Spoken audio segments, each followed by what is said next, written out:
Forget gurus. Forget anyone claiming to be an online business expert without going through the challenges of entrepreneurship themselves. The Real Money, Real Business podcast is here to prove the best insights in online business comes from your fellow online business builders. We dig into stories of entrepreneurs selling their business on the Empire Flippers marketplace so that you can learn how they made their business profitable, how they overcame obstacles, and what lessons they learned in their online journey. If you want to take your business and your knowledge to the next level, you've come to the right podcast. Let's get started.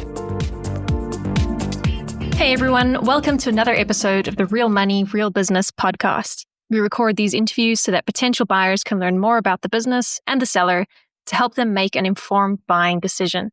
If you would like to learn more about this business, including details like what type of business it is, how much revenue and profit it makes, and all of the assets included with the business, simply visit empireflippers.com/marketplace and search for this business's listing number, which you can find in the video thumbnail and in the description. Or if you're watching this on YouTube, you can click the link in the description to go straight to the listing. So without further ado, let's get into this interview.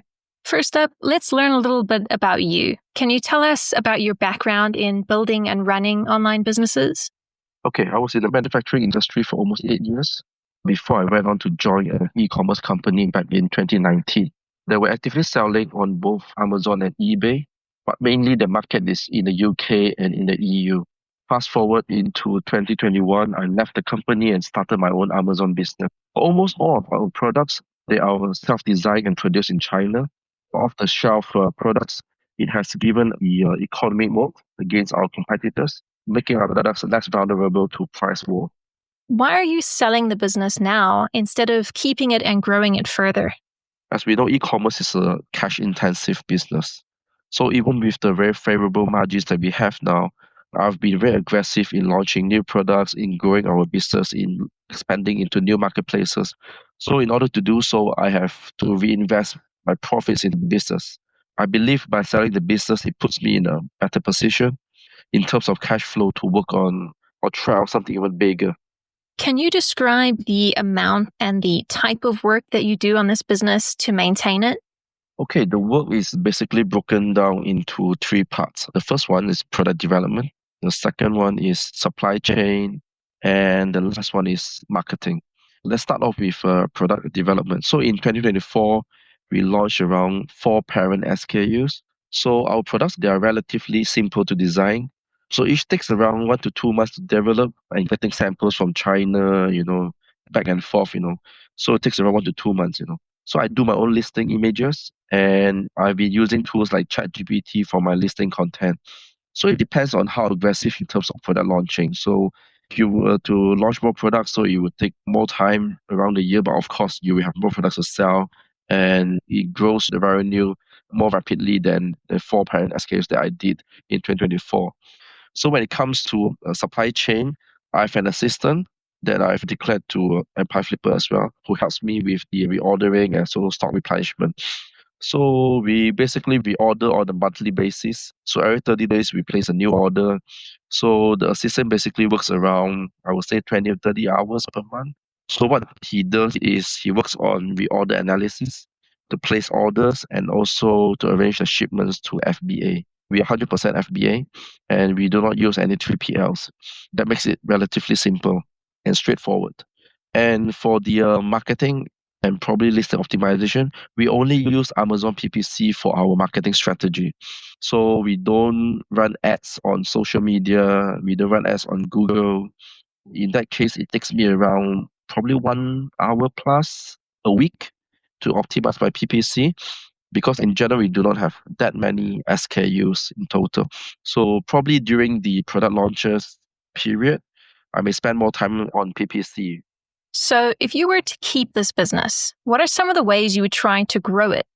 The lowest hanging fruit is the UK and pan-EU market, I would say, as we have just obtained the UK and Germany VAT a couple of months ago. We managed to get sales easily as the competition and PPC costs are much lower compared to the US. We are just in the infancy phase, I would say, in the European market, and we foresee at least 20 to 30% growth in total sales solely from the European market. by the end of 2025. And these are just coming from the existing SKUs.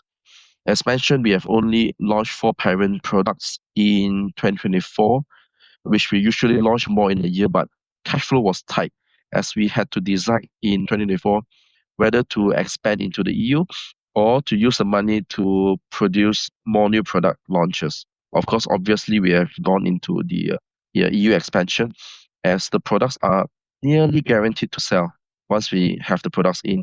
Some other ways that I probably suggest that to grow the business, what we can grow the business is to further look into external traffic sources like social media and Google, which is something that we haven't really focused on throughout the years.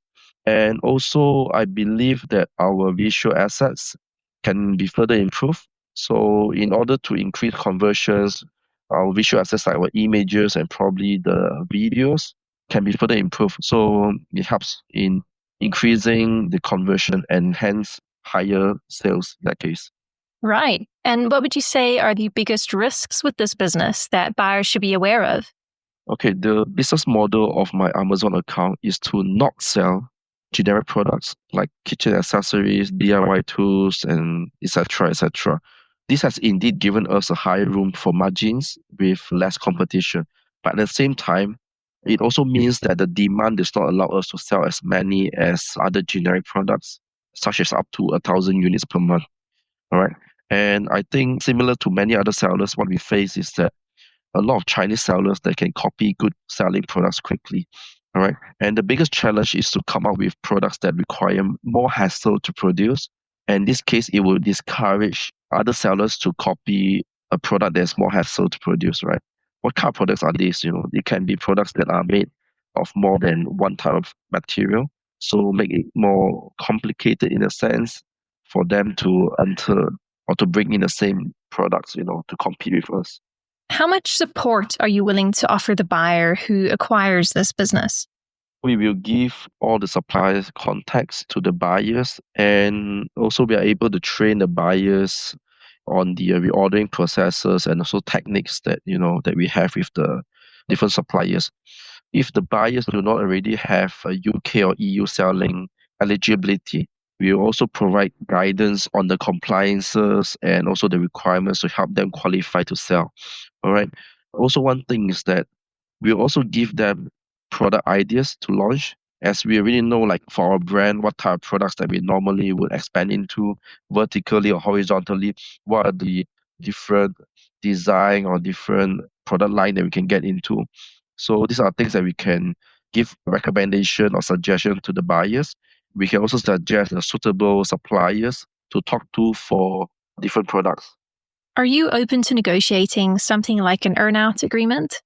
As we are not a US-based seller, I don't really recommend an earn-out payment structure as this will further complicate the tax structure or complexity between the buyer and also ourselves. Okay, final question. If you had to put yourself in the shoes of a buyer, why is your business a business worth buying?